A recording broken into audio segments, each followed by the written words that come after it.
में भाव है और कवि का कहना है, क्या कहना मास्टर, आइए।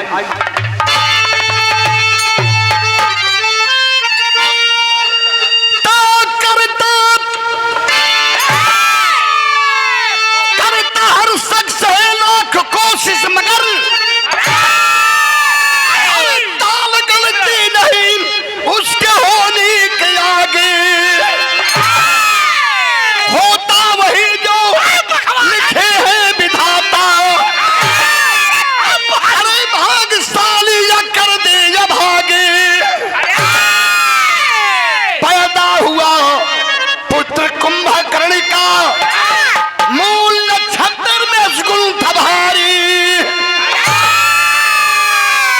फेंका विपिन में बना दिल को पत्थरी, तपी के सहदली या जीवन सवारी।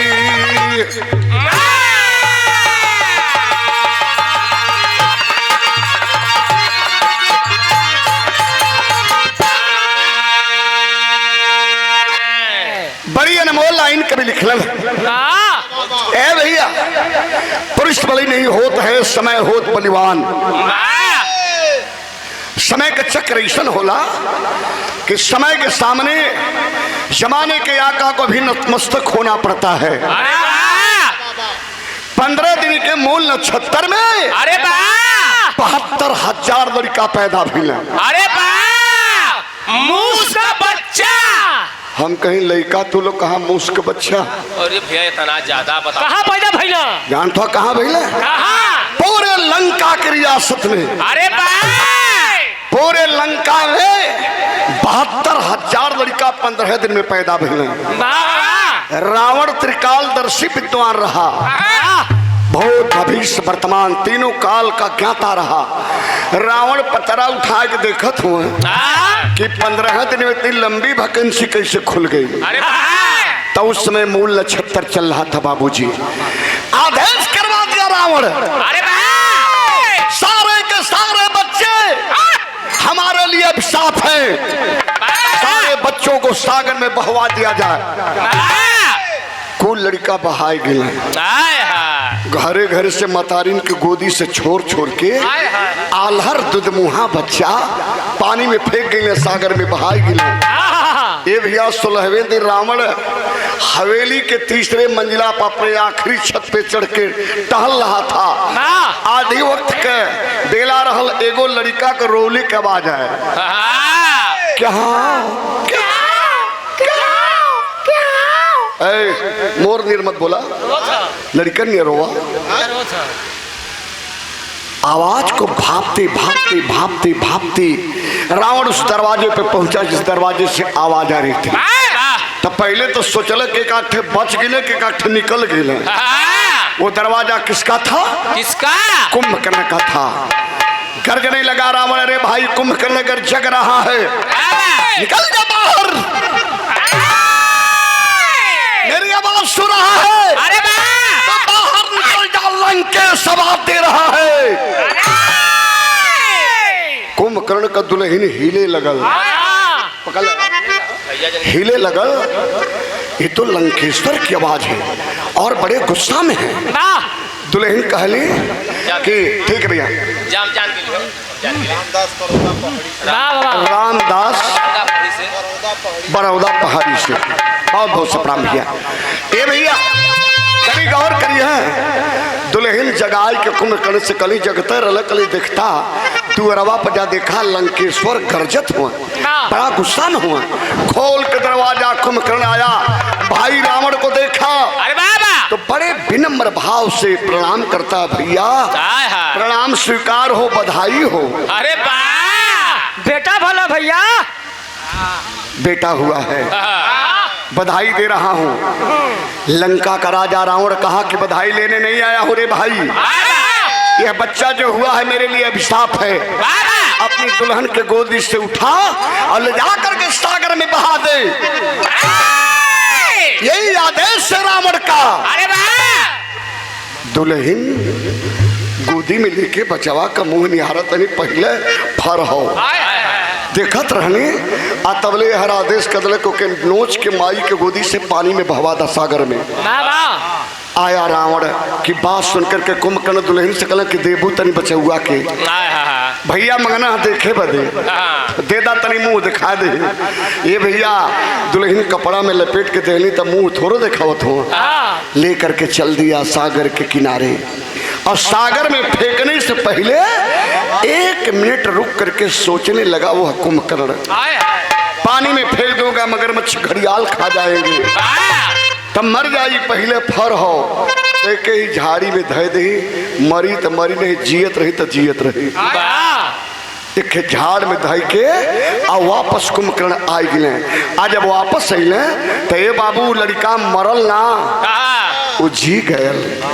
मालूम है कैसे? जाको राख साइया मार सके ना कोई, अब बाल न बाका कर सके जो जगबैरी। विराम के लाइन कव्वाली लगल मास्टर, जरा टोपी निकालो हमारी 1 नंबर वाली, बड़ी खूबसूरत कव्वाली है। आइए जरा सा आनंद लिया जाए, 2 लाइन कव्वाली का है। आइए मुन्ना दो तो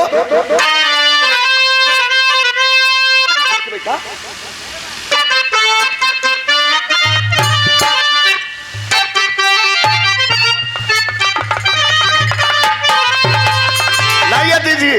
अरे वाह, आप हमें टोपी वाले के नाम से जानते हैं, नात हो, कथा हो, कलाम हो, गजल हो या कव्वाली हो, कर भाव वाले तो हम टोपी लगा करके प्रस्तुत करते हैं। लाइए जनाब। बोल 500 रुपए का आशीर्वाद प्रदान किया गया लक्ष्मी कंस्ट्रक्शन के प्रोप्राइटर श्रीनाथ शंभूनाथ श्रीमान प्रभु नाथ मौर्य जी, ग्राम राजगढ़, जिला मिर्जापुर के करकमलों द्वारा सादर 500 रुपये का आशीर्वाद महोदय जी के श्री चरणों में सादर प्रणाम करते हैं। आशीर्वाद की कामना ता जिंदगी रहेगी। माँ दुर्गा, माँ लक्ष्मी आपके धंधा पानी में बरकत दे, यही हमारी मंगल कामना है। लाइए दीजिए। हाँ लीजिए जनाब। बकरीद वाली है, ईद वाली कबला हो गई, अब मौका मिलेगा तो थमा देंगे। अच्छी बात, बिल्कुल मिलेगा, क्यों नहीं मिलेगा, यही राजगढ़ है। आइए लगाकर 2 लाइन हमद कथा देना हमें। आ बेटा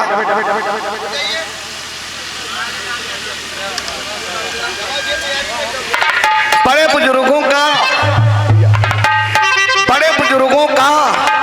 मैं एहतराम करता हूँ, बड़े बुजुर्गों का मैं एहतराम करता हूँ, मेरा वसूल है पहले सलाम करता हूँ। अरे वाह, देते हैं दुआएं और बढ़ाते हैं मर्तबा, फिर बाद में बैठकर बड़े अदब से उनसे कलाम करते हैं। अरे वाह। आइए जनाब, अस्सलाम वालेकुम। वालेकुम सलाम। खैरियत है? खैरियत है जनाब। सुकून से हैं? बिल्कुल। आदाब। पूरा आदाब की। गलत अल्फाज नहीं बोलने का। अल्फाज बोला भैया। ये जो टोपी लगाए बैठे हैं बाबूजी, खुद में कौम के मुसलमान नहीं हैं। क्या है? हम सब हिंदू हैं। अरे वाह। लेकिन उल्फत पाई है मोहम्मद की मजहब नहीं सिखाता आपस में बैर करना। अरे वाह। क्या हिंदू, क्या सिख, क्या ईसाई, क्या मुसलमान, सबका मालिक वही राम है। अरे वाह। वही रहमान है, वही वाहिगुरु, वही गाड है। अरे वाह। इसलिए टोपी वाला कहता है क्या? 2 लाइन हमद कथा देना हमें। थोड़ा देर के लिए हमें कव्वाल मान ले, इधर कव्वाला। किधर कव्वाला? उधर कव्वाला। उधर खजुआला। ये मेरी मोहतरमा है। उले नार है। ऐसे कहिए। एक शेर है, खामोशी से बैठिए। एक शेर याद आ गया हमें। बाबा सर हिंदी पढ़िएगा। क्यों? उर्दू हमारे समझ में नहीं आवा। अब नहीं समझोगे तो कब समझोगे? अब तो कब्र में जाने की बारी आ रही है। अब भैया हमके अजी अजी अजी तेरी चू, तेरी चू। ये शेर हमारा वायरल हो गया है। जसवंत बाबू, राहुल बाबू, ये वायरल है और बड़ा लोग निवेदन भी के लेना कि भैया तेरे सौ के पढ़ दिया। अजी तेरी चू, तेरी चू, तेरी चू, तेरी चू, तेरी चू, तेरी चू, तेरी चू, तेरी चू, तेरी चू, तेरी चू, तेरी चू, तेरी चू, तेरी चू, तेरी चू, तेरी चूड़ियों के खनक से, तेरी चूड़ियों के खनक से मेरा झाम, मेरा झा, तेरी चूड़ियों के खनक से मेरा झा, मेरा झा, मेरा झा, मेरा झा, मेरा झा, मेरा झा, मेरा झा, मेरा झा। मेरा झांझर सा दिल टूट गया। तेरी चूड़ियों के खनक से मेरा झांझर सा दिल टूट गया। ओ माई डार्लिंग तेरी बू, तेरी बू, तेरी बू, तेरी बू, तेरी बू, तेरी बू, तेरी बू, तेरी बू, तेरी बू, तेरी बू, तेरी बू, तेरी बू, तेरी बू, तेरी बुलबुल जैसी बोली पे। अरे वाह, तेरी बू का मतलब बुलबुल, चू का मतलब चूड़ियां, झा का मतलब झाझर। तेरी बुलबुल जैसी बोली पे मेरा लन, मेरा लन, तेरी बुलबुल जैसी बोली पे मेरा लन, मेरा लन, मेरा लन, मेरा लन, मेरा लन, मेरा लन।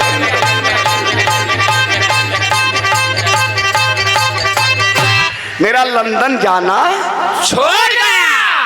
सीधा सफंडा है। आप लोग हंसकर झगड़ा मत लगाइएगा, मैं यहाँ हूँ, आप लोग कहाँ हैं? अरे वाह, तेरी चूड़ियों के खनक से मेरा झांझर सा दिल टूट गया। तेरी बुलबुल जैसी बोली पे मेरा लंदन जाना छोड़ गया। कव्वाली बड़ी खूबसूरत है। कौन कव्वाली मास्टर? आइए हिंदी पैटर्न।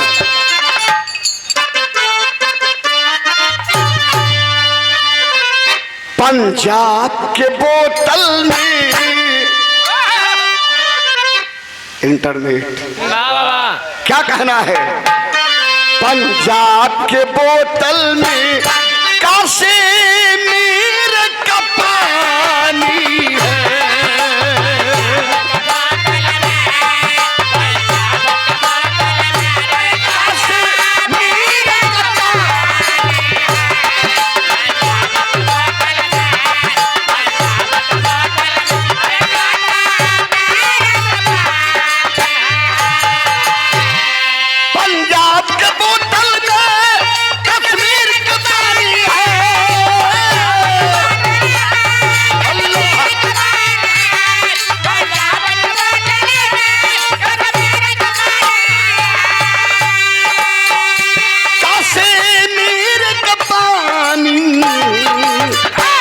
लखनऊ के नजाकत में, लखनऊ के नजाकत में कोरिया का जवानी है।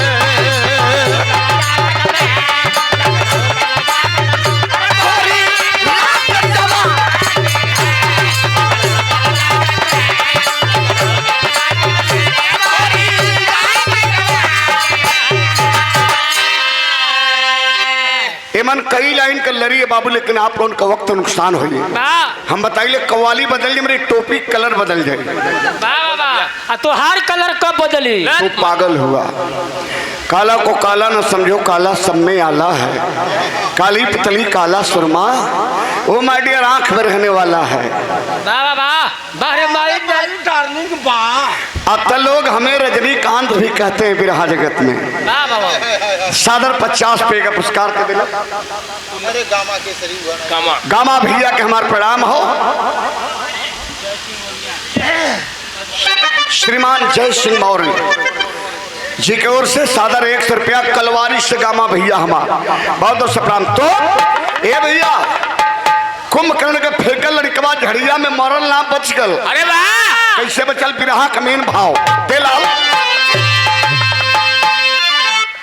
कीचड़ में कमल फूले,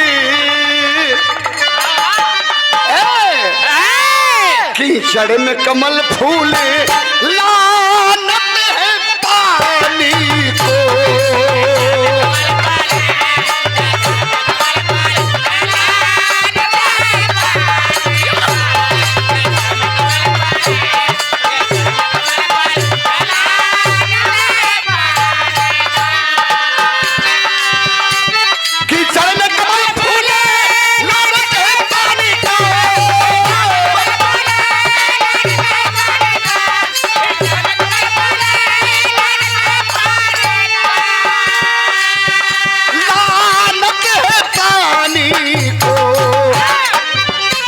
जंगल में ललन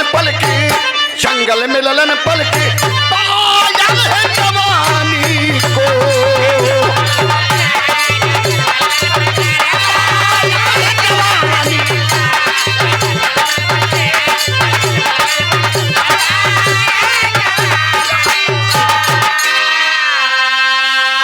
कीचड़ में कमल फूले, लानत है पानी को। पाया है जवानी को। ये भैया मालूम है बचल कैसे? ढाले बेटा बताइए। अब अरे मुने के पाए हम उसको कुटी पले आए, शहद चटा के अपने हाथ उसको जिलाए, तपस्या भारी किया ब्रह्मा जी वरदान दिए, एक नारी को छोड़कर अमरता दान की। मुनि जी रोज राम की कथा सुनाते थे, विभीषण कैसे राज पाई यह बताते थे। मुनि नारद जी एक रोज मिले बनवा में, रहे रावण तुम्हारे दादा कहे कनवा में।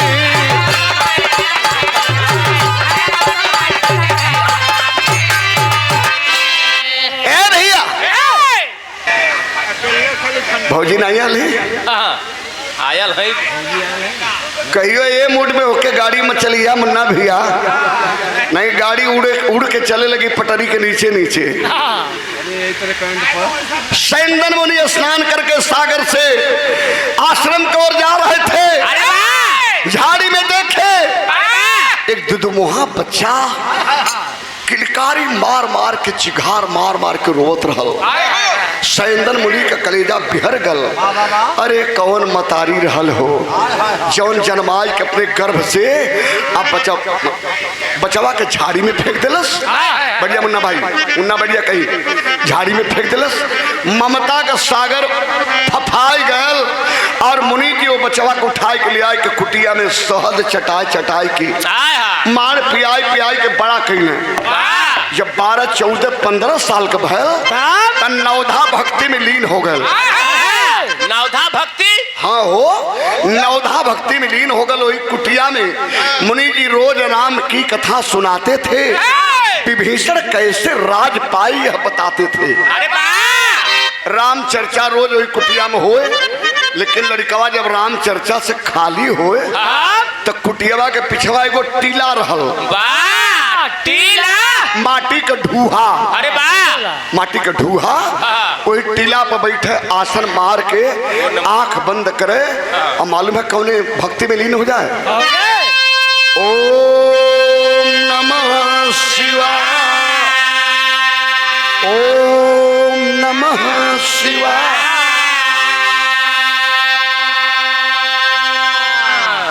ओम नमः शिवाय, ओम नमः शिवाय, ओम नमः शिवाय की ध्वनि गगन मार्ग को भेद रही थी। और वही रास्ते के जात रहल देवर्षि नारद। देवर्षि नारद देखल कि ऐसा कौन भक्त है जो पूरे गगन में शिवमय कर दिया पूरे गगन को। वही लकीर पकड़ले उतरने देखल कि लिखा नवधा भक्ति में लीन हो, आई रावण के खानदान का देखे खोदे के जहिया नारद कुछो न पावे एक हड्डी फेंक दू कुकुर लड़ाओ। अरे नारद जी अभी लीन हो, मालूम है ओम नमः शिवाय, ओम नमः शिवाय, ओम नमः शिवाय के भक्ति में लीन हो। और तब से नारद जी के एक चक्कर घूम के मालूम है क्या कहे, नारायण नारायण नारायण। ओकर कान में आवाज पड़ल। और जब कान में आवाज पड़ल तो आँख खुलल, देखल के खेत बाबा हुआ हम ओम नमः शिवाय कथी नारायण कहत हुए। आँख खुलल, टीला पर से कूदल धाय से, साधु हमरे भक्ति मगर बिघिन दलबा याद केला तोहर चुन्नी कबार ले। नारद हो वही खानदान के विशारद हुआ। अच्छा अच्छा, तो हमारे भक्ति में विभिन्न मत डाला। नारद जी कहला रे बेटा नारायण नारायण नारायण। अरे बेटा तो कौने खानदान को है तो कोई कुछ पता हो? तोर सोने का किला रे। अरे बेटवा तोर सोने का किला तुम माटी के टीला पर बैठल हुए। चल जाओ लंका गढ़ में, तोर सोने का किला तोरे प्रोजन का नाश करवाए की तोर चाचा जौने का नाम विभीषण लंका का ताज बांध करके राज कर रहा है। कल कहो बाबा सही कथ हुआ, कल आकाश सत्य बेटा, कल क्या थी लंका में जाई, अगर किला मिल गल तब तक ठीक हो, आना ही तू यार कहीं मिल गईला तो भीतर घावे मारो। ए मुन्ना अरे मर्दवा कमेटी के लोग इतना बाबू लोग सब सुनत है बैठ के, तो हुई आदमी हुआ इंसान हुआ तनी हाथ जोड़त है शांति बनाबा। राजू नेता साहब भक्तगी मत करा, कार्यक्रम बिगाड़ा मत। अकेले एक आदमी देखा, एक मछली पूरे तालाब को गंदा करती है। राजू नेता परमादनी हमारे राजू नेता जी को ओर से सादर 100 रुपए का आशीर्वाद। भैया के बहुत दोस्त प्रणाम। ए गुड्डू भाई मत बोला, वो मान जी है, समझदार हुए रहेदा। मुन्ना भाई बैठा उठल आयल आश्रम में आए के मुनि जी सो लइकवा कल के 2-3 दिन का छुट्टी दे देता तो तने घूम आई थी। कले बाबू कहाँ जइबा घूमे, कल जाई तनी वरा लंका उनका देखो, कल जा घूमियावा। आए भैया लड़कवा जब लंका गढ़ में चलल हो तब बिरहा में तर्ज बड़ी कचाकी लगल। कौन गीत है बेटा? अब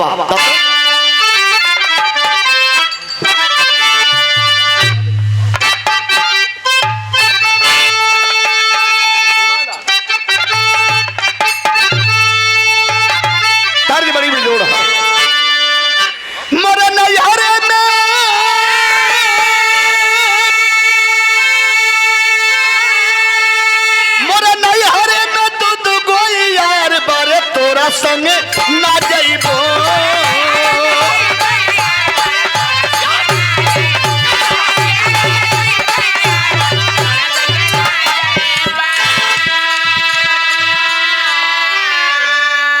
आय अलंकारगढ़ में अलंकागढ़ के मेन गेट पर खड़ा भैल ता देखे लगल कल के सच्चो सोने का किला हो, हमरे बाबू दादा का हो, और चचवा हम आर धोखा कह के खानदान का नाश करवाए के अपने ताजबान के राज करत हो। कहले मालूम का कल बाबू आवा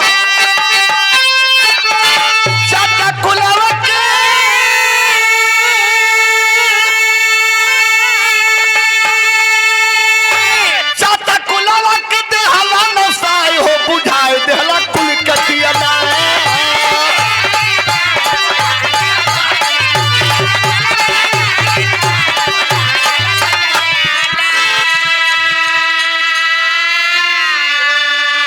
स्वार्थ में आई चाचा भेदवा बतौला, कुलवा में दागी चाचा अपने लगौला।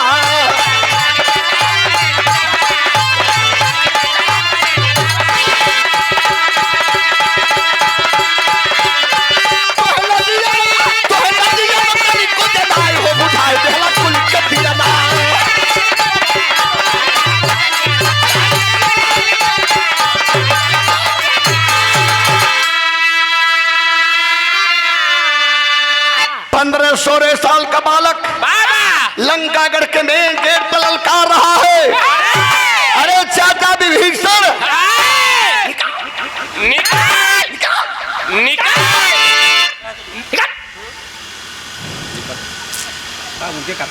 ठीक है भाई। हाँ समय कहाँ रहा अभी? हाँ समय के हाँ कहाँ हमरे जगदीश कवि जी के सम्मान में हमरे जसवंत भैया पुरस्कार 51 रुपया शरण में भैया के नमन प्रणाम, सकलपन के प्रणाम, आशीर्वाद की कामना ता जिंदगी रहेगी।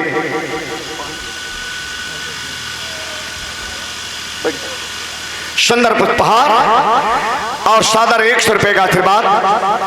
परम सम्मानित श्रीमान मामा जी हमारे प्रेमनाथ बिंद मामा जी, आपके कौन नाला हो?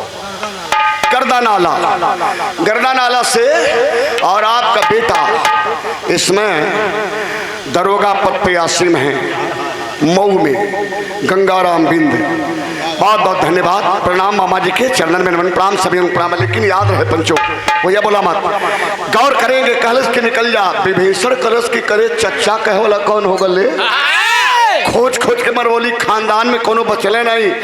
ये चचा कहे वाला कौन निकल गल? तो 2-3 ठे सिपाही भेजल करे ओके धक्का दे के बाहर कह दा।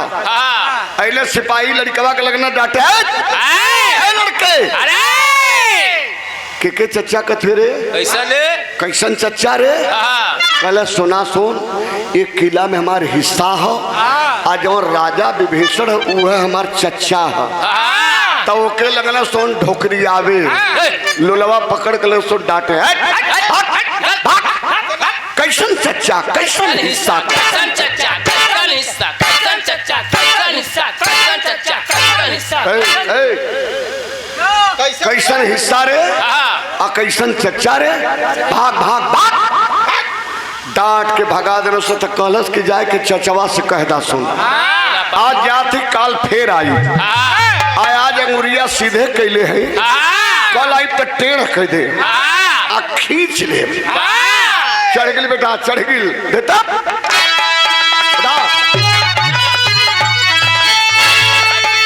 अरे सिंचाई फिर लहू से लंकवाओ जाए के हमारे चचा से कहदा सुन हमारे चचा से एक कहदा सुन के एक बार लहू से लंका के धरती सिंचाई रहल काल फिर जब आई तब का हुई? अरे सिंचाई फिर लहू से लंकवाओ कर्जा मुल्का सुरभारी से ना सजाई अरे सजाई अरे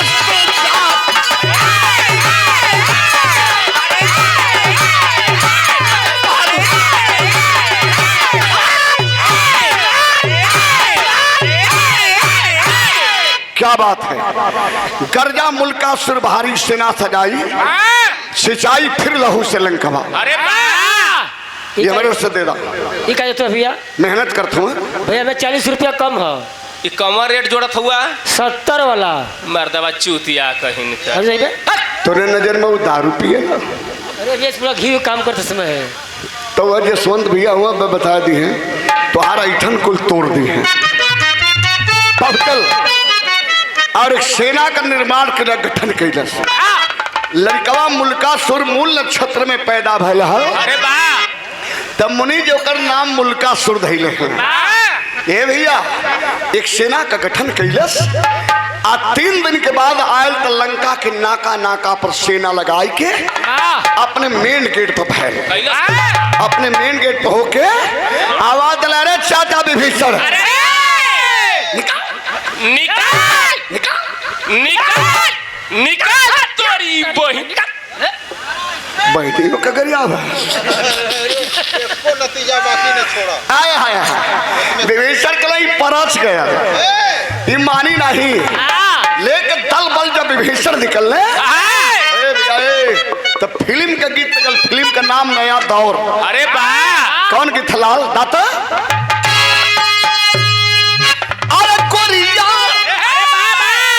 जिया गोरिया जिया दही जान के चुनना मत खैया भैया नहीं अंदर से काट दही तोरे नजर में हम गुरिया लगत है? अरे भैया बुल्लू गुरु गाँव है राम का गुरु गाँव है कि गुरिया मुश्किल तेरी गली में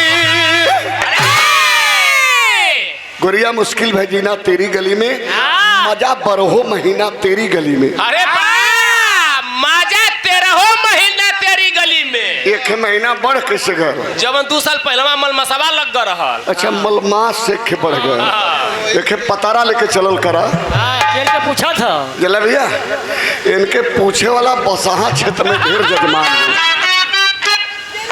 बसावर लेकिन बुल्लू गुरु का गावे मास्टर आवलाल कैसे अरे निकलो निकला कोल्हू से तेरी गली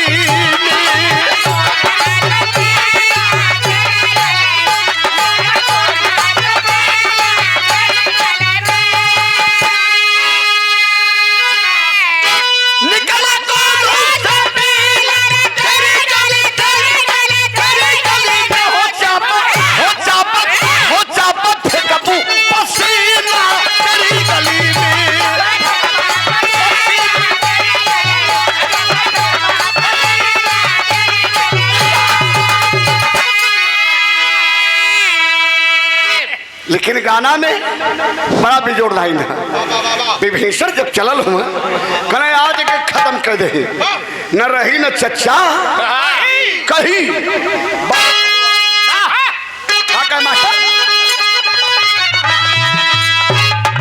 भैया मार मौके को होले, मौके का मार सबसे बढ़िया मार होले। बारे पहलवान क्या बात है दादा? अरे चले चले विभीषण जुझार सेना सजा के,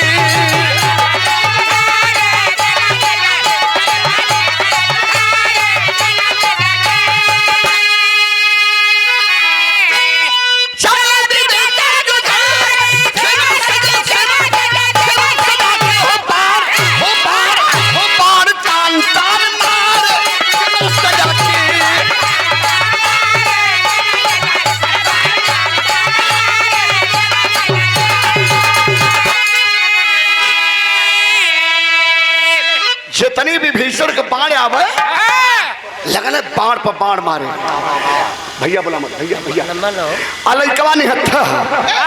जब विभीषण के बाण आवे तो उछल जाए, उछल के कैच करे, देखे ध्यान से कि यह बाण मारत हुए मालूम का बल उछले और उछल के पकड़, उछले और उछल के पकड़ लइकावा हो। तब का हम एक बोझा बाण पकड़लस।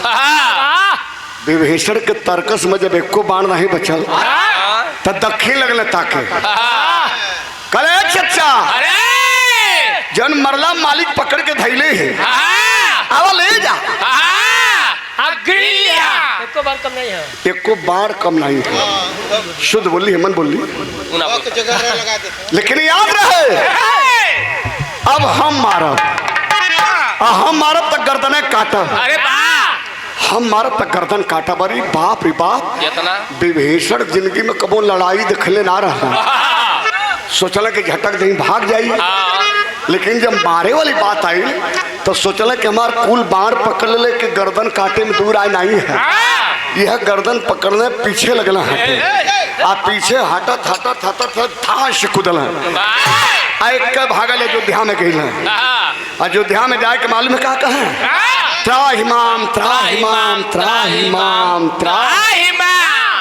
तब से हनुमान जी लेके गदा गेटवे पे खड़ा रहा अयोध्या में। कल लंका का राजा विभीषण कौन सी विपत्ति आ गई, क्यों घबराए हो? कल हनुमान जी तोहरे बस का बात नहीं है।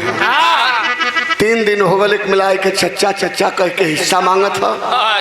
आज निकलली की भगा दे तो हमके दबेर दिल कुल बाण साड़ पकड़ ले।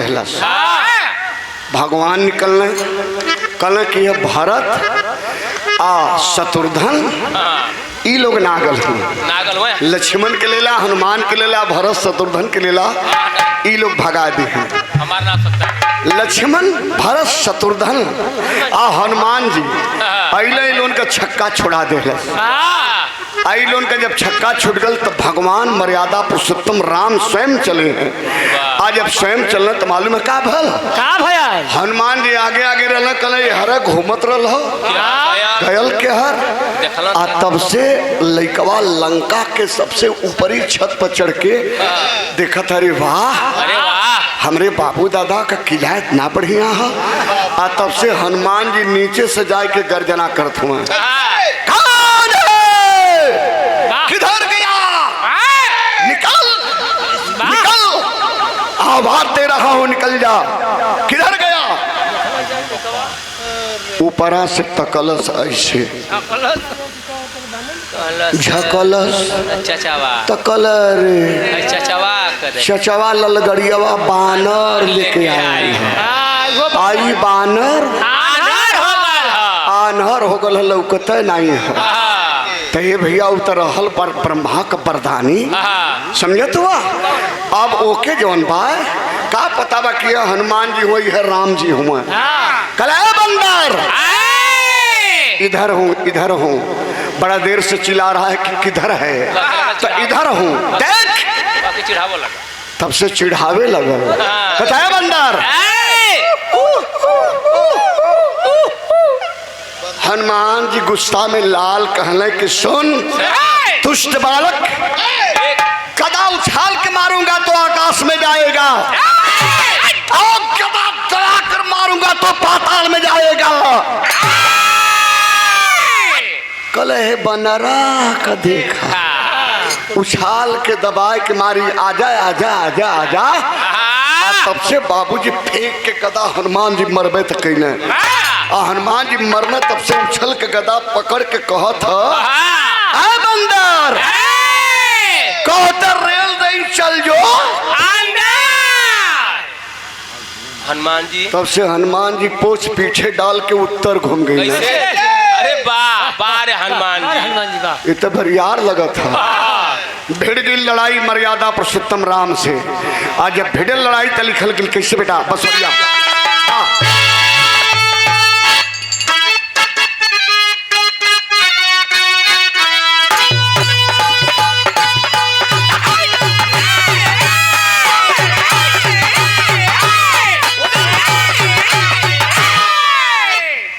कसौती रही बहादुर। हाँ दादा क्या बात है। अरे सरसन पान चलाई लंका में, लंका बजल जुझारू पाए, कटकट मुंडक रे धरती पर, खुद लंका कई दरना, कटके मुल्का सूरज उठ जाला,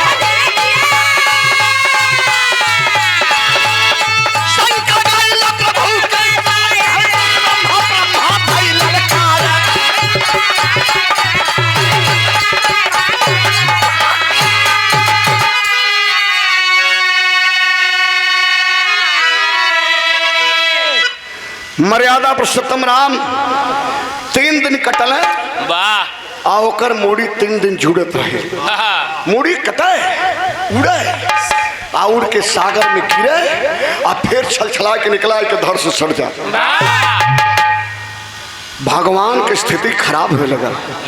विभीषण से पूछले कहो रावण के बतौला 31 बाण मर दिए, बाण नाभि में लगल तो रावण जैसन महावीर का अंत हो गल। बहादुर था, विद्वान था, उसका अंत हुआ। यहू के विषय में बताइबा। ये 3 दिन से यहाँ हमके परेशान कैले हो। तब विभीषण कहले प्रभु हम जानते न हो कि कौने खोड़रा में से निकल के आए गए। जानत रही तो 3 दिन पहले में सारे के मुआज दिले हुई अकेले हम, लेकिन एक विषय में हम जानते न हो। तब ब्रह्मा जी को याद किए, ब्रह्मा जी को याद किए। ब्रह्मा जी लंका गढ़ की धरती पहले न तो मर्यादा पुरुषोत्तम राम पूछले के वरदान दिले हुआ कल हाँ तो मुनि के आश्रम में दे दिली। बड़ा भक्ति कैले से दे दिली वरदान। एक दिन कही कि तोर मौत ये धरती पर कोनो मर्द के हाथ न हुई, तोर मौत एक औरत के हाथ हुई, नारी के हाथ। मैं ही वरदान दिया हूँ। आप 3 दिन हुआ ना, 3 बरिस कटबा तब ही न मरी। ये हमारे प्रधानी है। सीता जी के बुलाएला, सामने खड़ा कराए दा, आई सिलेंडर हो जी काटा न अपने मन के जैसे बन चाहते से। हनुमान जी को आदेशित किए भगवान जाइए अयोध्या में और सीता को लेकर के आइए। आय हाय हाय हाय।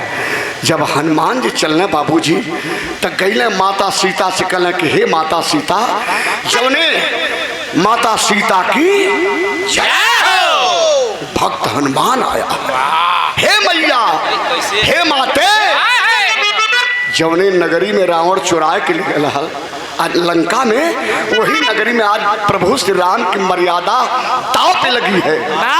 आय आपको भगवान याद किए हैं, दोबारा आपके चले कोई।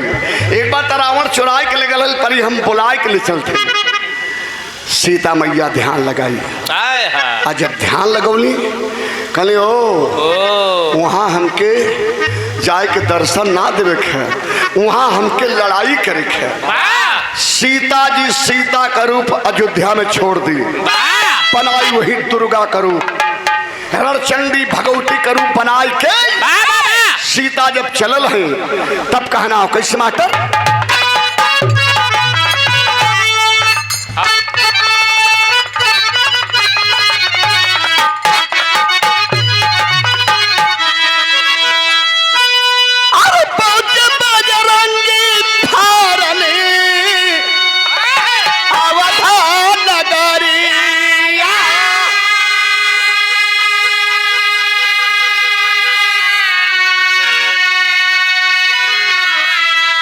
सिया रानी साथे बेटा बाबा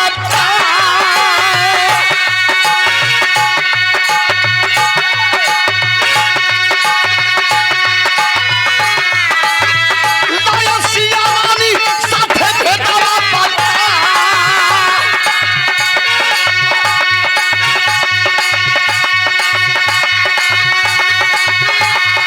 कर दिए भवनिया तब राणा माया दाना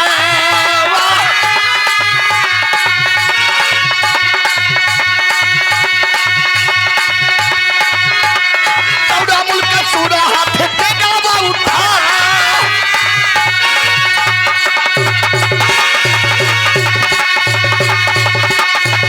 देवता का गाना से देखे न लड़ाई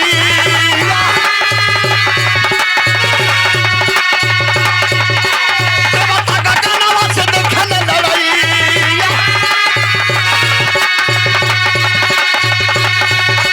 अरे गाना से टकराए कल टकराए हो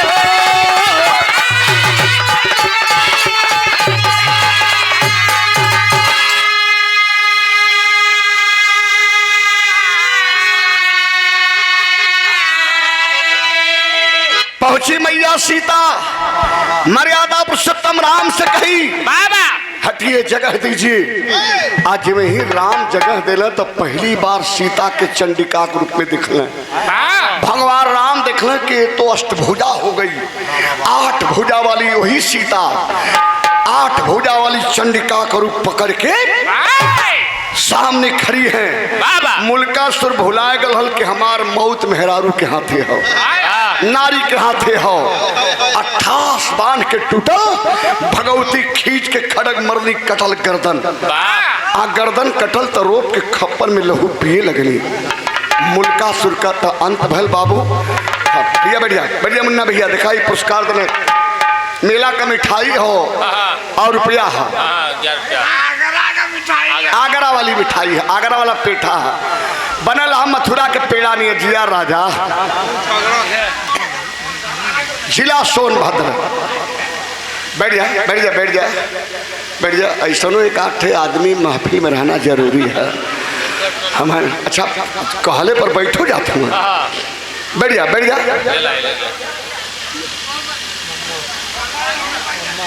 अच्छा श्री प्रेमनाथ बिंदु पूज्य मामा जी की ओर से गर्दानावाला से 100 रुपया सुंदर उपहार से सम्मान किलन। बाबूजी के चरणों में हमारा नमन प्रणाम सकल पंच के प्रणाम आशीर्वाद की कामना ता जिंदगी रहेगी।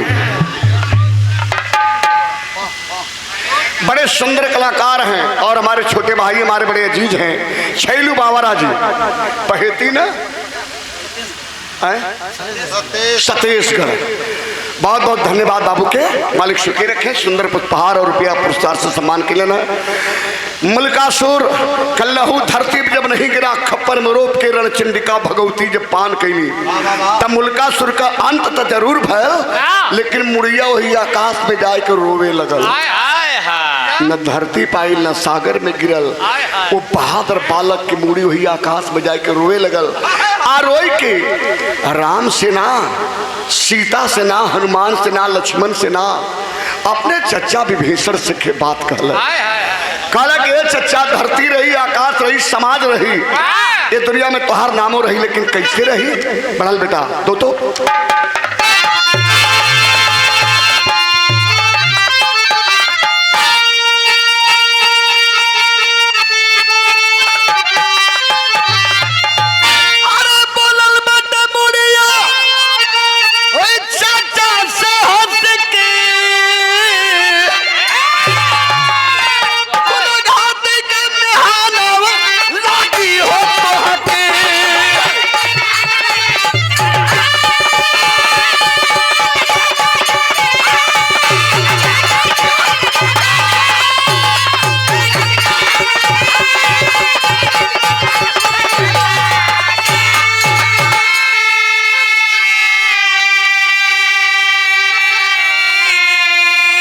धरती रही आकाश रही सारे लोग रहेंगे आपका नामों रहे सबका नाम सम्मान से ले आइए चाचा तो हार नाम लोग लिए हैं तो मालूम है क्या कही है राम तरफ से भले लड़ाई करता रण मैदान, कुल के अपने भेद कहता अरे रहता पाली माल दान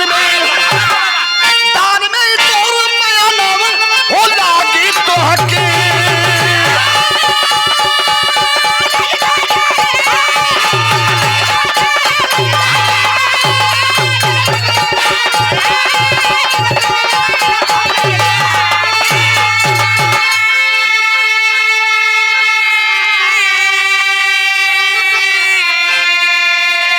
लड़ैया राम के ओर से कैले होता कौनो दिक्कत ना रहा, कौनो दिक्कत ना रहा। चचा ईमान न पल आपन न बिगड़ले होता तो कौनो दिक्कत ना रहा। लड़ाई राम के तरफ से कैले होता लेकिन अपने कुल खानदान का भेद न बतौले होता तो तोहरो इज्जत रहल। तोहार नाम लोग ली हैं लेकिन यह कही कि कुल का भेदिया भैया भभीसा, कुल का भेदिया भैया भभीषण, तोहार नाम ऐसे लिया। अच्छा लइकन का नाम लोग रख दिलन, राम रखी है, श्याम रखी है, हनुमान रखी है, घनश्याम रखी है, सुग्रीव रखी है, जामवंत रखी है, लेकिन विभीषण नाम लोग नहीं रखते। विभीषण नाम नहीं रखाला। लेकिन याद रहे कल चचा हम चलत है हमके क्षमा करिया लेकिन कलंक का टीका तोहरे माथ पर लग गए। कैसे मास्टर?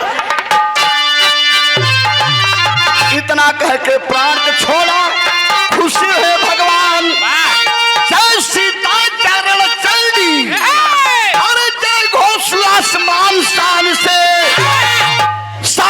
मुल्क सुर के जो नाम हो लागी तो हकी।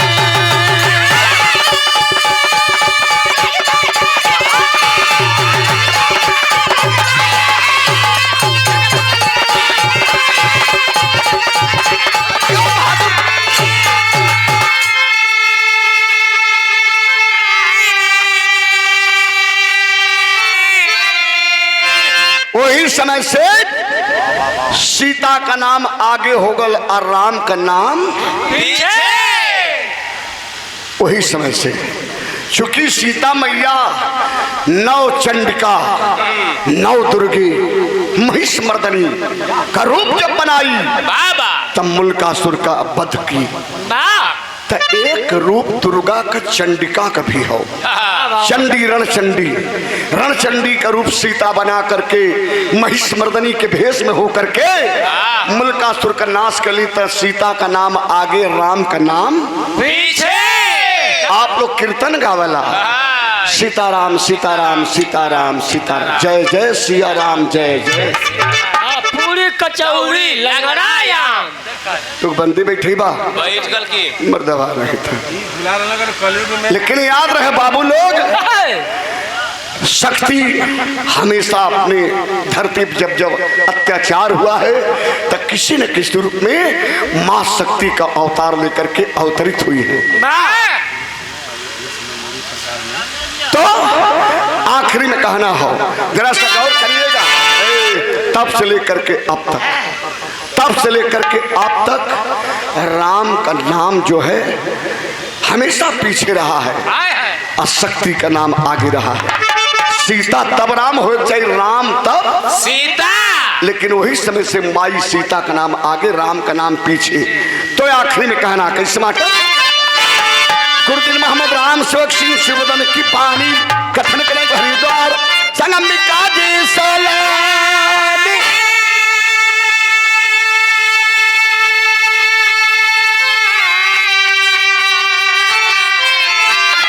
और सिताई फिर लहू से लंकवा, हरिद्वार राम जन्म कर रक्षा रघुराई, सिताई फिर लहू से लंकवा।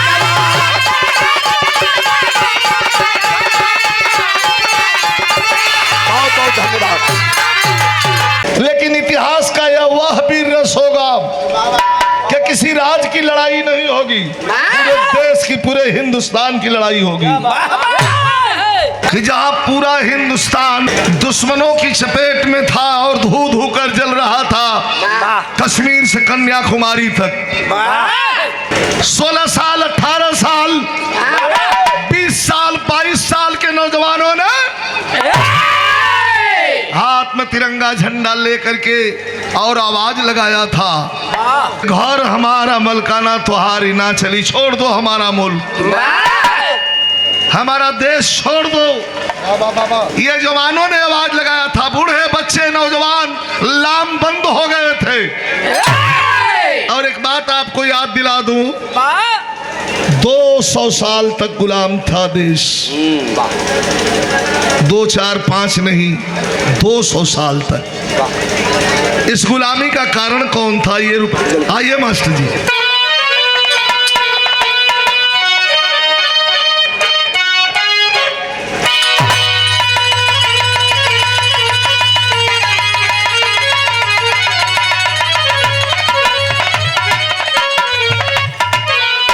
थोड़ा 15-20 मिनट देश की चर्चा कर ले हम लोग कि आज हम जहां खड़े हैं मंच लगा करके आप सभी साथी एकत्रित हुए हैं और ये दर्शन हो रहा है। दुर्लभ था 2, 4, 5 लोग एक जगह खड़ा हो जाए, ऐसा मजाल देश में ऐसा मजाल देश में ना रहल। लेकिन कवि जी इशारा कर रहे हैं कि आए कलम उन शहीदों की जयकार कर, आए कलम उन शहीदों की जयकार कर जो कि अपने वतन के दीवाने बने हैं। उन्हें भूल बैठा है इतिहास अपना, जो क्रांतिकारी परवाने बने हैं। भुलाता नहीं है हमें सन 18, लहू सर चढ़ाया था भारत हमारा। मरेंगे मिटेंगे जिएंगे वतन पे, लगाए जवां इनकलाबी तब नारा। मन में एक चाहत थी भूख, जैसे आजो भूख बा। आज कौने चीज का भूख बा? कितना जल्दी हम करोड़पति हो जाई, ये भूख बा। यो जमाने में कौन भूख रहल कि सबसे पहले बलि की बेदी पर कौन चढ़ेगा, सबसे पहले दुश्मनों की गोली अपनी छाती में कौन लेगा। ये था जज्बा। और 16 साल एक बात और हम पढ़ ली एक दिन, बड़ा दुख हुआ, बहुत तकलीफ हुई। भगत सिंह की फांसी नहीं होती। अगर गांधी जी और पंडित जवाहरलाल नेहरू एक बार कह दिए होते तो वह फांसी रुक गई होती, नहीं होती। लेकिन मूक दर्शक बने हुए थे, बार बार अंग्रेज पूछते रहे। थोड़ा लाउड करो भैया, लाउड स्पीकर। एक दिन का काम तबा ना, 30 दिन का काम बा। हमन के पता चल जाला कि कैसे बजट था, कितना चाहिए मीटर। मूक दर्शक बन गए थे, नहीं बोले, बदले में फांसी चढ़ा दिया गया। सबसे कम उम्र का लड़का मात्र 16 साल की उम्र में जब खुदीराम बोस को पकड़ करके फांसी के तख्ते पर ले जाया गया तो रोने लगा। तो अंग्रेज पूछा कि अरे लड़के डर गया ना? रो रहा है? कहे नहीं, डरा नहीं हूं, अफसोस है इसलिए रो रहा हूं कि काम अधूरा छोड़ के जा रहा हूं। कौन सा काम अधूरा? देश को आजाद करवाने का बिगड़ा उठा ले रखा था, लेकिन जा रहा हूं छोड़ के, दोबारा जन्म लेके आऊंगा और धरती को आजाद करवा दूंगा। लेकिन 18 साल 16 साल 20 साल 22 साल के लड़के अंग्रेजों के सामने खड़े थे और कह के चले थे, कव्वाली के भाव बा, बीरस के लाइन हो कैसे, यही जवान कह के चले थे कैसे।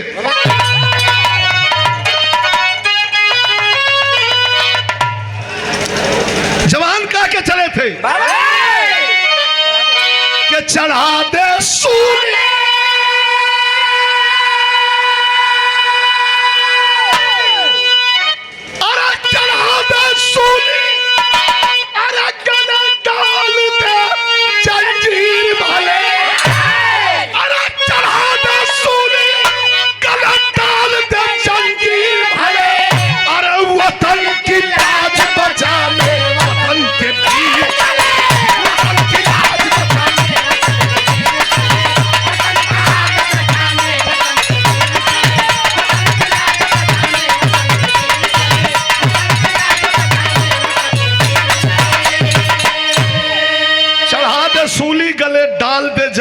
भले।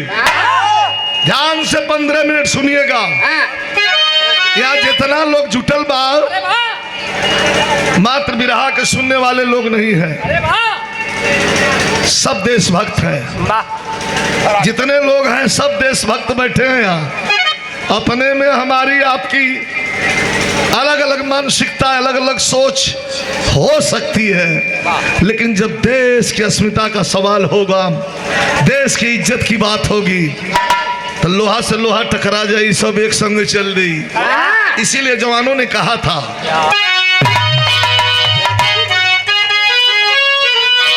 कि धारा की गोद में, अरे धारा की गोद में, अरे ऐसे ऐसे रणधीर बने, अरे धारा की गोद में, अरे ऐसे ऐसे रणधीर बने, अरे वतन की लाज बचाने,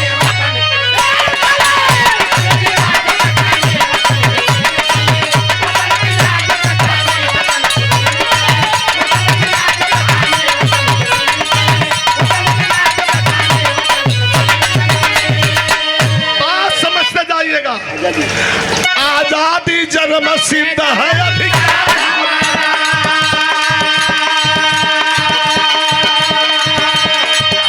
आजादी जन्म सिद्ध है अधिकार हमारा।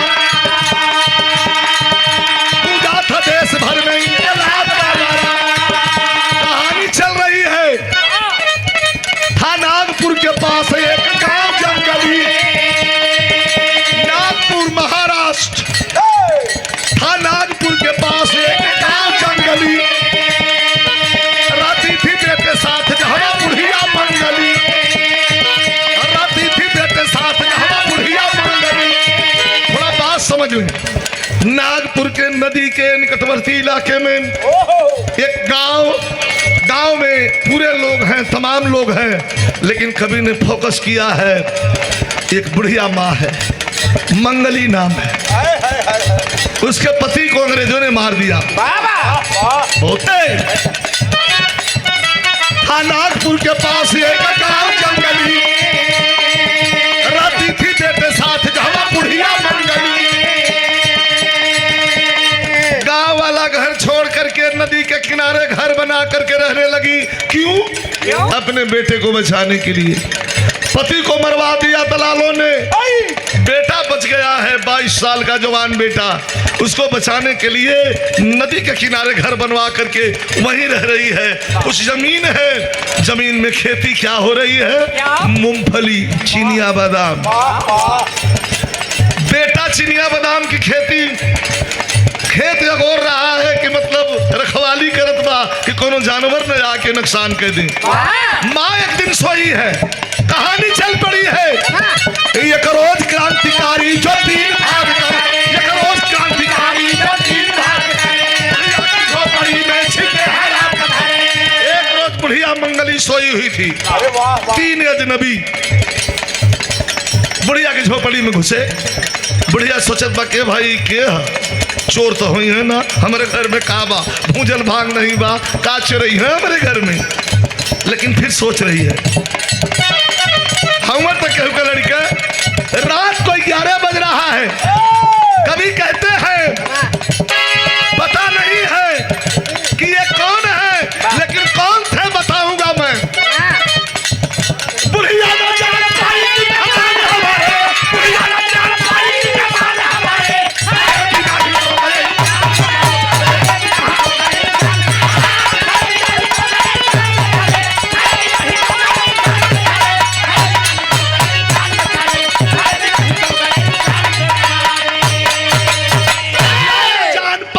मेहमान हमारे। खाए बिना ही सो गए इंसान बेचारे।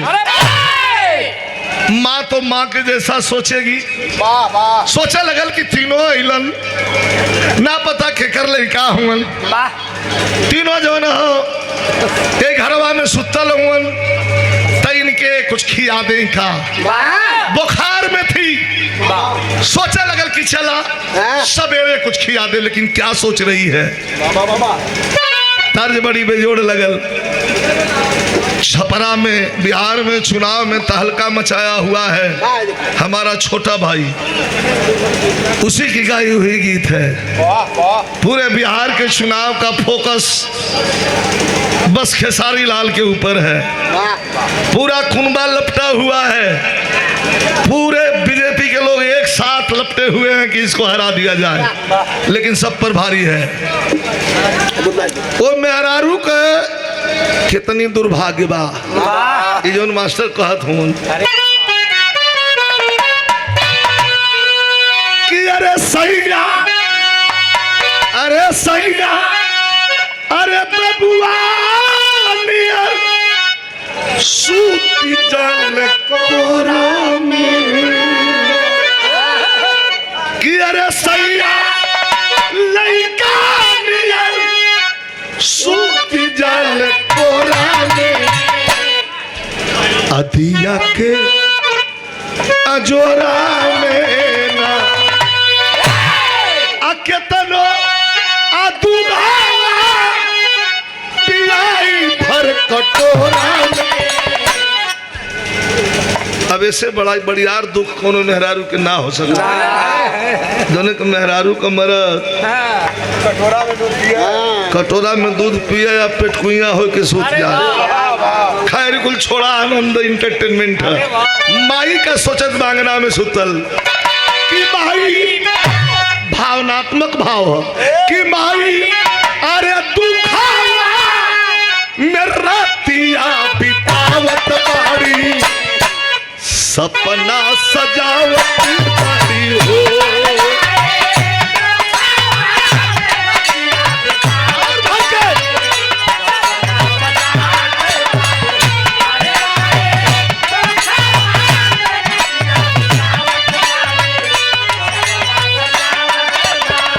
ज्यादा सुता था सोचा था बुढ़िया मंगली, अरे हो तई सवेरे करब ममता उनारो हो।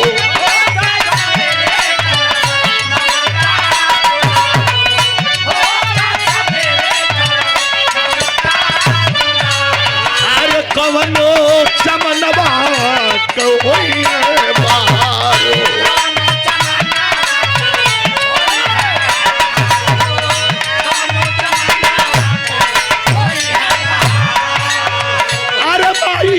अरे भाई ममता कमतिया लुटावत बाड़ी। नींद लग गई होत, ठीक है लिया, होत सवेरे माई, होत सवेरे माई अंगना बहारली। अरे जाई के चलनिया मैं अपने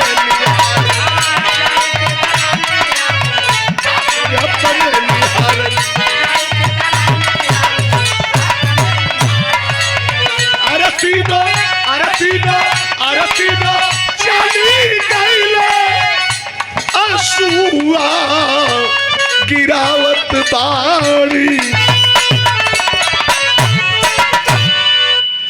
सवेरे जागे में लेट हो गए। बुढ़िया मंगली जाग करके आके दलान में देखलस कि रात में जो तीनों आए थे अब नाम खोलत है। वो तीनों कौन थे? राजगुरु सुखदेव और चंद्रशेखर आजाद।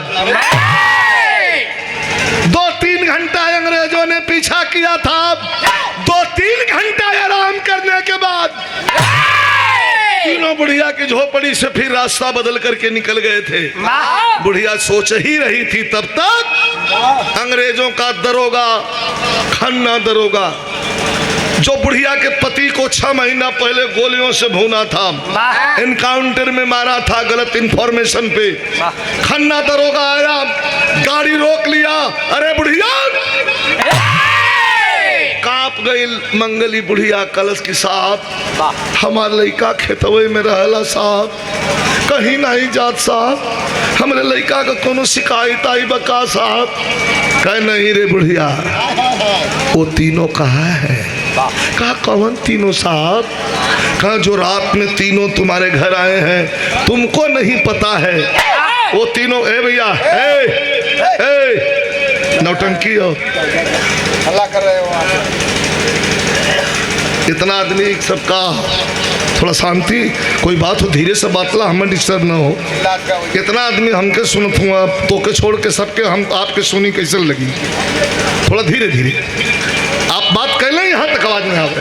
कहता साहब हमार लड़का कोनो गलती नहीं किया, का नहीं तोरे लड़का के गलती के नात करे हम यहाँ नहीं आए हैं। बता दे वो तीनों जो रात में तेरी झोपड़ी में आए थे वो कहाँ है? के साहब है बढ़िया, जानती है वो तीनों कौन थे? राजगुरु सुखदेव और चंद्रशेखर आजाद।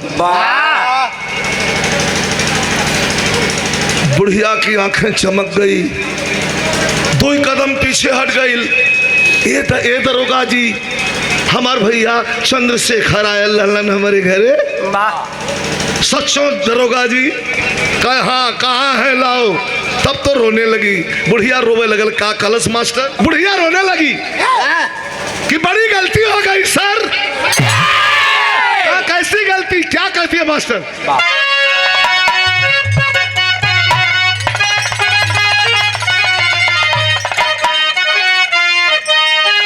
रोने लगल, कहा कि देखा ली, अरे देखा ली न शेखर सकाली हो। अब बुढ़िया बोलल भी देखा, कहा कि कैसे अरे चलावेला, अरे कैसे चलावेला गोली लाडू हो। अभी हती आचारा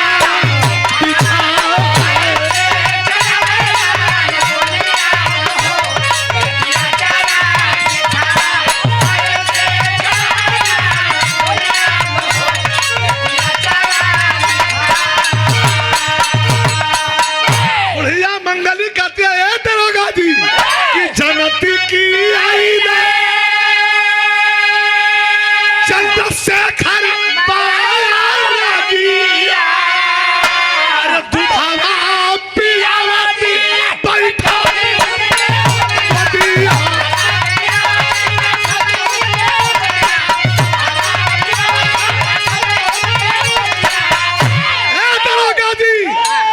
पिस्टल में दिखावा, कहा कि दूधावा पिया बैठावती उनके गोदिया, अरे भाल चाला छाती पर तू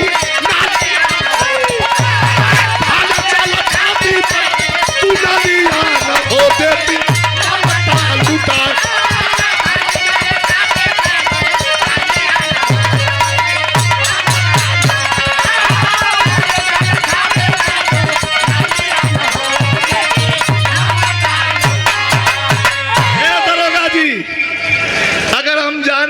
हमार भैया चंद्रशेखर आल हुआ, तू दूधवा पियौती बैठौती उनका आदर करी, तोहरे पिस्टल से हम ना डरा थी। दरोगा लाल हो गया, खन्ना दौड़ा कर ये तो मुर्दों में भी जवानी फूंक देगी। निकाल करके कोड़ा ले करके खन्ना दरोगा दौड़ा, कहा कि हरामजादी अंग्रेजों के खिलाफ, सिस्टम के खिलाफ बगावत करती है तो इसका अंजाम भी भुगत ले। आज लेके कोड़ा जब खन्ना दरोगा 70 वर्षीय मंगली बुढ़िया के पास पहुंचल तो है। क्या किया मास्टर? ले करके कोड़ा दौड़ करके है खन्ना दरोगा, अरे बुढ़िया सिस्टम के साथ बगावत कर रही है तू, तो क्या कह रहा मास्टर? तो क्रोधित भय दरोगा अरे उस बार बन के कोड़वा से करने लगा वार बन के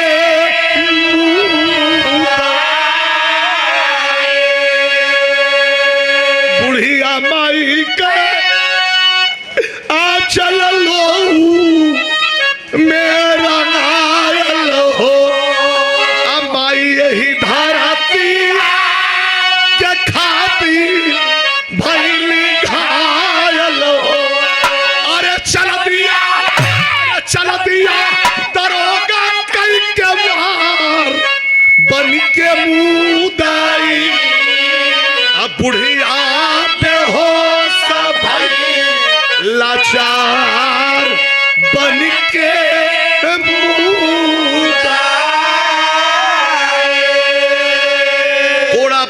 कोड़ा पर कोड़ा चलाने लगा हरामखोर।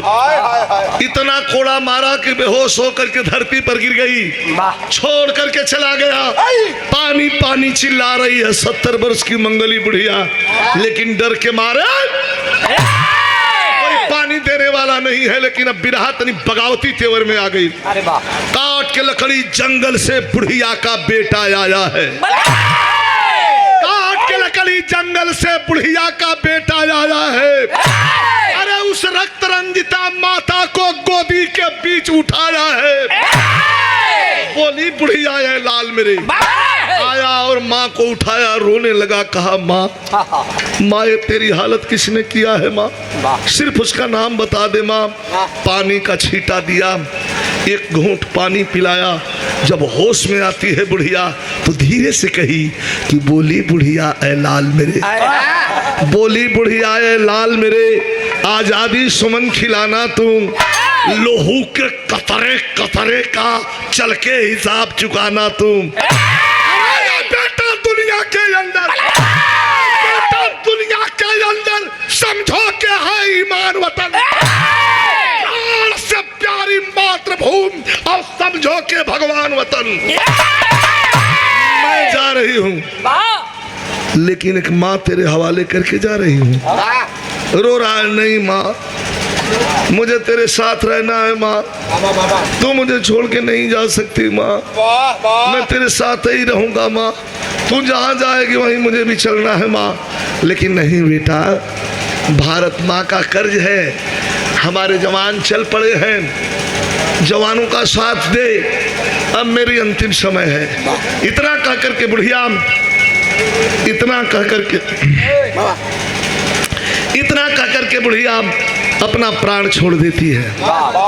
लेकिन कवि जी लिखते हैं माँ को उठाया और लेकर के चल दिया नदी के किनार पर। अंग्रेजों का उत्पात उगलापात चरम सीमा पर है तो कवि जी भाव लिखते हैं मास्टर, माँ की चिता में आग लगा दिया। और देखिए कश्मीर से कन्याकुमारी तक भारत जल रहा था, उसी बीच की कहानी है, गौर करेंगे।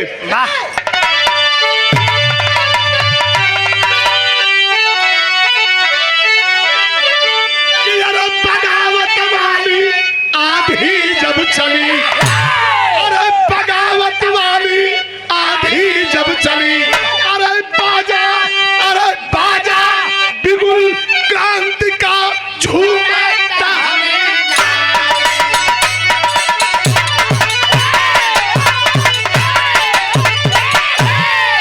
बाजा बिगुल क्रांति का झूम टहनी डाली, बगावत वाली आंधी जब चली।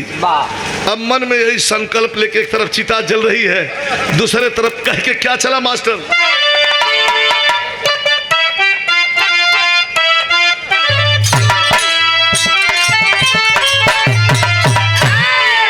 बड़ी तर्ज चल लो जमाने में, जब खलीफा लोग गावत रहे तब तर्ज चली रही कि हम गवाना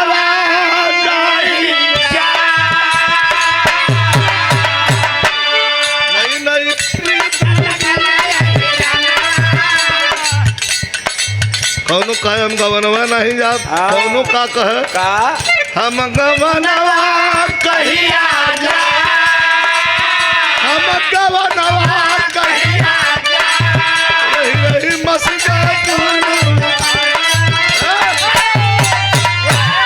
बोला का करवा पर्सनालिटी के हिसाब से बोले कि पढ़ाला बच की। अब हम का दूसरा वजन दूसर हो गया, लेकिन किसारा कभी कहो चल दिया कह करके बुढ़िया मंगली का बेटा कि हम तूफान आवाज करी, अरे हम तूफान आवाज करी, अरे चाहे नहीं है या नहीं है, अरे चाहे नहीं है या नहीं है, हम तूफान आवाज करी, चाहे नहीं है या नहीं है,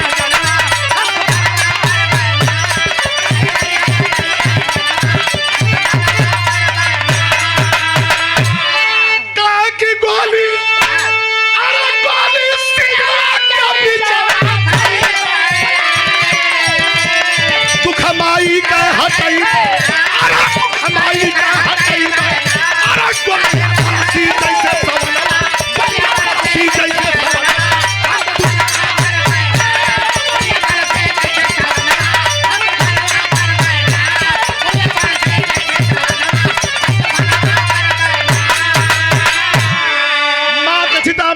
जाने के बाद वो बुढ़िया मंगली का बेटा आकर के खन्ना दरोगा, अंग्रेजों के दरोगा के ठीक बंगले के सामने खड़ा हुआ। 3 दिन तक आता रहा, जाता रहा, आता रहा, जाता रहा। तीसरे दिन खन्ना दरोगा बुलेट पर बैठ करके अपने बंगले से बाहर निकला और देखता है एक लड़का है जो आज 3 दिन से घूम रहा है। रोक लिया बुलेट, है लड़के इधर आ, मैं देखता हूँ 3 दिन से मेरे बंगले के पास तो घूम रहा है। कहा सर हम लोग हिंदुस्तानी हैं, केहू कुछ देला तो हम ब्याज सही तो के लौटा दे जला। हंस के खन्ना दरोगा कहा कि अच्छा अच्छा मैं भी दे के भूल जाता हूँ, क्या दिया हूँ, क्या लौटाना चाहते हो, क्या लौटाया मास्टर?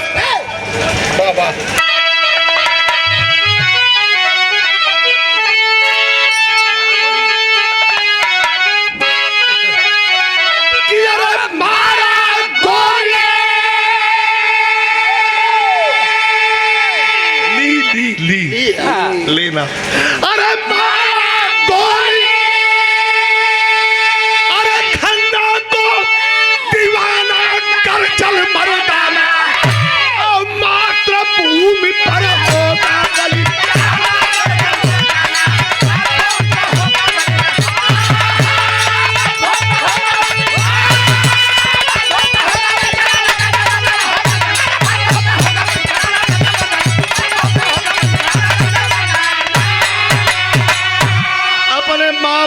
कातिल को 3 गोली मारा, अंग्रेजों की पगली सिटी बच गई। अरे बाप रे बाप, इतना बड़े ऑफिसर को मार दिया है। तब पीछे पड़ी अंग्रेजी फौज, अरे पीछे पड़ी अंग्रेजी फौज, वह नागपुर में आया हो, चंपा बाई के कोठे पर जाके अलख जगाया हो। चौमुहानी पर शहरों पुलिस, शहरों पुलिस, शहरों पुलिस, चारों तरफ पुलिस छावनी में तब्दील था।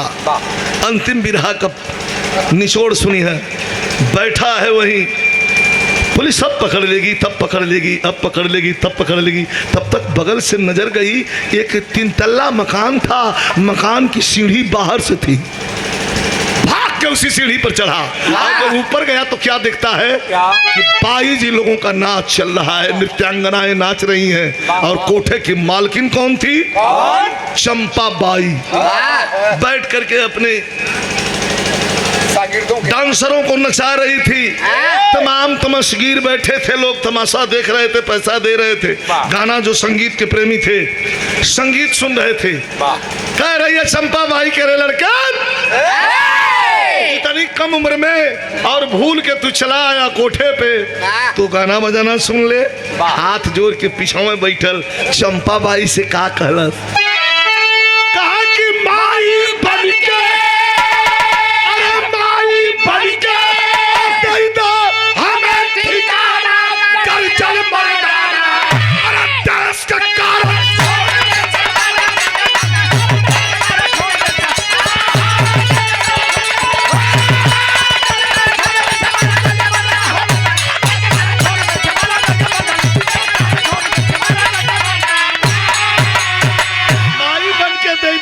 ठिकाना गर्जल मर्दाना, देश के कारण छोड़ देवे शाबाना गर्जल मर्दाना। कनवा में धीरे से कहलस, बड़ी खूबसूरत पॉइंट है, मैं बागी हूँ। बागी है? कहाँ बागी, कैसा बागी? का खन्ना दरोगा को मार के आया हूँ अपने माँ का बदला लेके। तो चंपा बाई के जो पान रहे चुई गल नीचे, लगली पूछा है ताई मरले हुए, का घबरा मत, तू हमार धर्म का माई हो।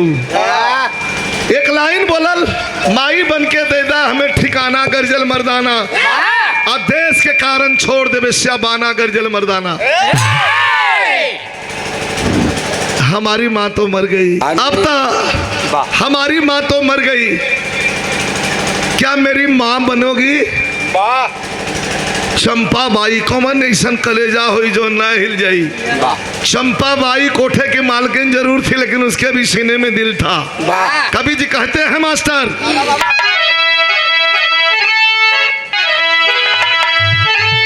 कहा कि देख वीर बालक का चेहरा,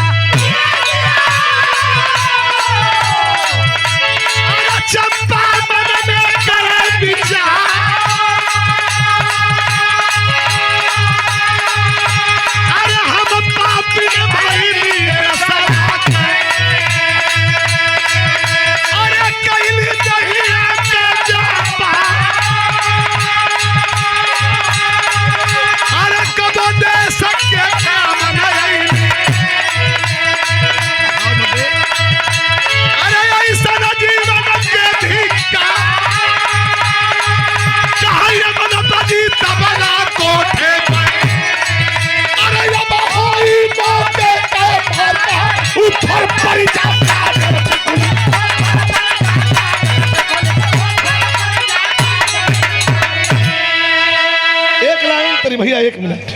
देख वीर बालक का चेहरा, चंपा मन में करे विचार। हम पापिन भैली देशवा के कैली दहिया के व्यापार। वो देश के काम न आईली ऐसा जीवन के धिक्कार। अब न बजी तबला कोठे पर, अब होई है मौके के मार। कहे कि ऊपर पर जा काजर टिकुली, ऊपर पर जा शौक सिंगार। बात घर कर गई।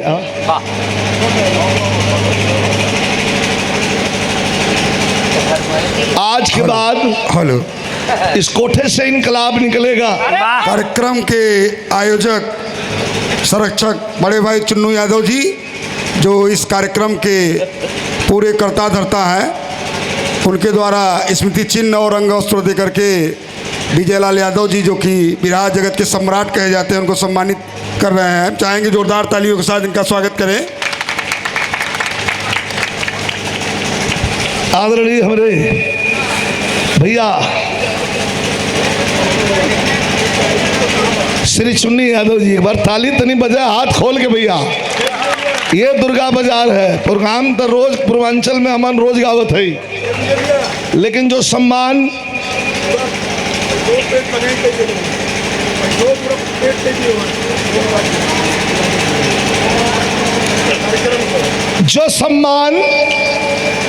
मिर्जापुर दुर्गा बाजार के धरती पर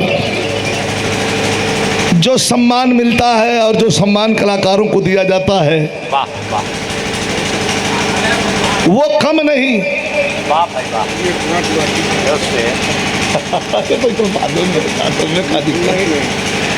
ये कई हजार रुपए का पुरस्कार, अरे कई हजार में हो जाए, फिर एक बार ताली बजा के सम्मान हो जाए। भैया के द्वारा प्रदान किया गया ये सुंदर कलश कहल जाला है कि हमरे को गगरा कहल जाला। एक ठे गाना निकल रहल रुचि, फेंक देना थरिया बलम गई ना झरिया पहुँचल कि ना, उठहिया में लहरिया पहुँचल कि ना। तो टी सीरीज में हम बोल रही कि फेंक देना गगरा, अब बलम कैल झगड़ा पहुँचल कि ना, अरतियाँ उठ के गई ना अगरा पहुँचल कि ना। अरे वाह, टी सीरीज में हम बोले रही आज के 20 साल पहले। इस पुरस्कार दे करके सम्मानित किया गया है कार्यक्रम के आयोजक आदरणीय हमारे भैया चुन्नी यादव जी के द्वारा। देख वीर बालक का चेहरा, मंगली बुढ़िया के बेटे का चेहरा देख करके, अरे तू ही मार के आया है खन्ना दरोगा को। रोने लगा, कहा कि हाँ माँ। अरे जय बेर माई कहे तबेर कर जवा कि कोह लेत रहल, माई भी कहले में भाव हो। माई हमार बन जाई, तू हमार माई ना हो, हम टूअर है। कह रे बेटा चिंता मत करा, चंपा बाई रोक लेती है। अंतिम है, इतना गौर करिएगा। उस लड़के को रोकती है और अपने शागिर्दों से कहती है कि हे बजाने गाने नाचने वालों बंद करो।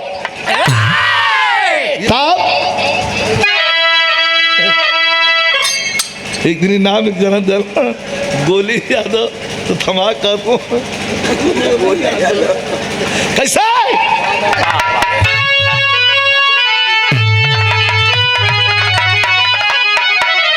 अंतिम सोच रही है चंपा कि यार दूसरा के खातिर फारे आमला के डाई,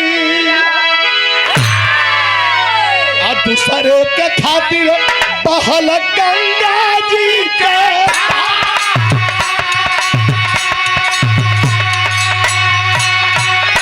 अरे दूसरे के खातिर लेके दुनिया में जन्मवा चंपा भाई देसावा का कैला सब पक्का।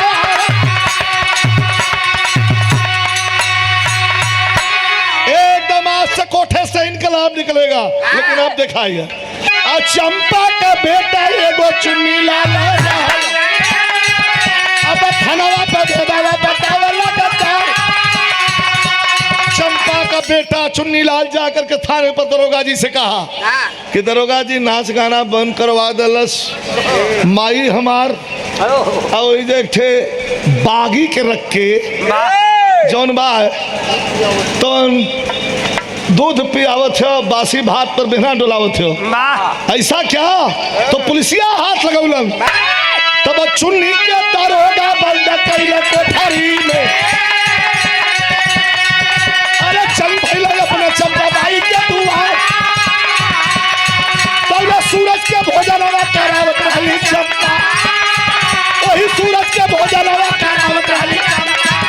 अरे पूछल दरोगा कहवा बेटावा तो वही सूरज के आपन बतावत बापू बनावा भैया सूरज के आपन बतावत बापू भैया भदवा समझ गए दरोगा हुसिया बंद करके चंपा बाई के बेटे को जब पहुंचे दरोगा जी कोठे पर तो वहां सूरज को बुढ़िया मंगली के बेटे को अपने हाथ से भोजन करा रही है। दरोगा जी पूछते हैं कह रहे चंपा तेरा बेटा कहाँ है? कहे अपने लड़का के खिलावत है साहब। कहे और लड़का है दिलवा में बन कैले है तो के माई कहा था क्यों वही भैया हम नहीं जन कैसे न होई थाने चलना होगा। तो सूरज ने चंपा के लेके अब जलवा से चुन्नी के अगर ये तेरा बेटा है तो ये कौन है? चुन्नी लाल हाथ जोड़ के कलश की माई जल्दी सकार नहीं तो बहुत मारत हुआ को। दरोगा जी से कलश चंपा भाई कि साहब ही हो केहू का लड़का हुई बड़ा जोर से रो अलग अलग कहे माई दसन को जी मार भल हुआ सो अब न कर भी तो जान दो कि हमारा हालत खराब हो जाएगी। क्या भैया क्यों का लड़का हो मेंटल हो कर दवाई का जरूरत हो। दरोगा जी कहते हैं ऐसे नहीं चलेगा तो लद्दाई के पिस्तौल तक दरोगा कहे बतिया भैया के पिस्तौल तक दरोगा कहे बतिया अरे अपन बेटा छोड़ दूसरे के दूंगा 6 गोली लोड पिस्टल थमा दिया और दरोगा कहा ये ले पिस्टल दोनों खड़े हैं। ये मैं कंफ्यूज हूं कौन है तेरा बेटा? भैया 2 मिनट आपन बेटा छोड़ दे दूसरा जो है बागी है उसको शूट कर दे। आफत में परनवा पड़ल चंपा के पाप के बचाई की धर्मवा का डार। बड़ा मार्मिक अंतिम भाव है। पिस्टल लेकर के और माँ सोच रही है एक तरफ मेरा खुद का बेटा है एक तरफ हिंदुस्तान का बेटा है। क्या करना चाहिए? क्या करती है मास्टर?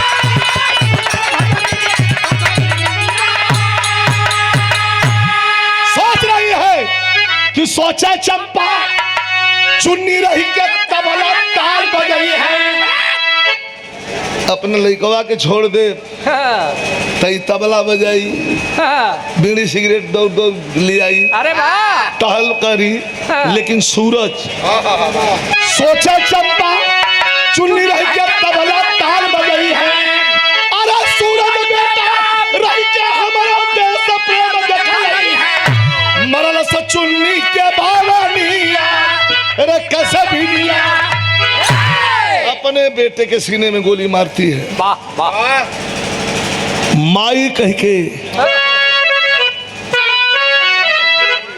आहिरे माई मार दे ले माई कह के चुन्नी गिर गया चंपा तब घबराई अरे पुत्र की ममता सह न सकी गोली सीने में खाई की माटी होई गई पदानिया रेका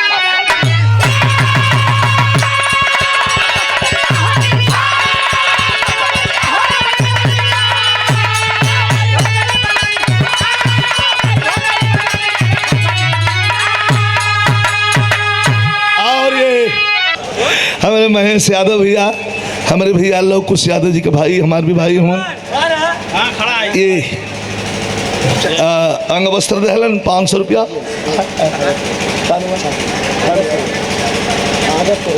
आदर्श आदर्श सरोज बाबू के द्वारा ही अंग वस्त्र बा 100 रुपया पुरस्कार। बहुत बहुत भैया के धन्यवाद, नमस्कार, प्रणाम। होकर भैया ले ला ले ला ले ला, खिंचला खिंचला नहर खिंचला। माई कह के चुनरी गिर गया चंपा तब घबराई, पुत्र की ममता सह न सकी, गोली सीने में अपनी 3 गोली बची हुई थी जो थी अपने ही सीने में मार करके वीर गति को प्राप्त कर गई। ये हमारे धरती और आजादी का स्वर्णिम इतिहास रहा। अंतिम भाव। गुरु बिहारी, गुरु गणेश, गुरु रामलाल की। हाँ गाँव के अच्छा फरमाइश हो। अच्छा एक एक पूरा कैली बस 1 मिनट में। हाँ वो हम फेर में रही है कि और समझवादी हो गए।